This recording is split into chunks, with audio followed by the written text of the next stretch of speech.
اسلام زندہ باد۔ میں صرف خانقاہی تقریر کروں گا آج، انقلابی نہیں۔ آپ نعرہ لگا رہے ہیں اسلام زندہ باد۔ اسلام تو زندہ باد ہے، اسلام کا دامن نہیں چھوڑیں گے۔ اسلام صرف آپ کی زبان پر ہے، آپ کی زندگی میں اسلام کہاں ہے؟ جس قوم کی زندگی میں اسلام ہوتا تھا اس قوم کی مسجدوں کی صفیں فجر میں کبھی خالی نہیں ہوتی تھی۔ جس قوم کے جوانوں کی زندگی میں اسلام ہوتا تھا اس قوم میں شراب کے ٹھیکے نہیں ہوتے تھے۔ جس قوم کی زندگی میں اسلام تھا اس قوم کے جوان کبھی شراب و شباب کی دہلیز پہ قدم نہیں رکھتے تھے۔ جس قوم کے اندر اسلام باقی تھا اس قوم کی بیٹیاں شادی میں بے پردہ نہیں گھومتی تھی۔ جس قوم میں اسلام باقی تھا اس قوم کے جوان گناہوں کی دہلیز پہ قدم نہیں رکھتے تھے۔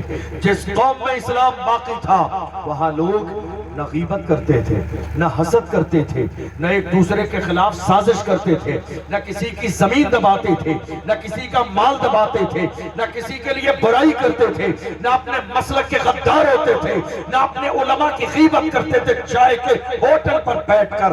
آج ہم نعرہ لگا رہے ہیں اسلام صرف ہماری زبانوں پر ہے، اپنے دل پہ جھانک کر دیکھو اسلام ہماری زندگی میں کہاں ہے؟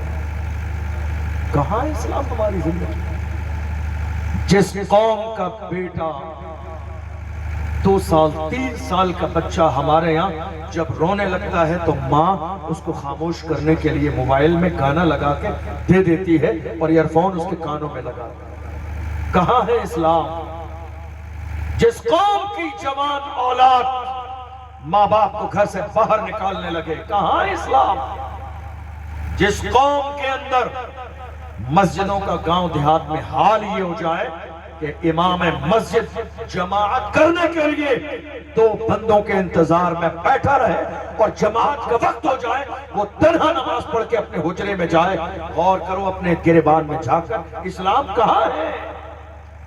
ہمارے یہاں صرف دکھاوا رہ گیا، ہمارے یہاں صرف برائی رہ گئی، ہمارے یہاں صرف غیبت رہ گئی، ہمارے یہاں ایک دوسرے کے خلاف سازش رہ گئی۔ ہم نے کسی معزز کو دیکھا، یہ جو ذات آپ کی نگاہوں کے سامنے جلوگر ہے، یاد رکھنا کئی بار ایسا ہوتا ہے حسد کرنے والے لوگ فوراً یہ سوچتے ہیں یہ یہاں تک پہنچے کیسے، ہم ان کو کوشش کر کے گرا دیں گے، سازش کر کے گرا دیں گے۔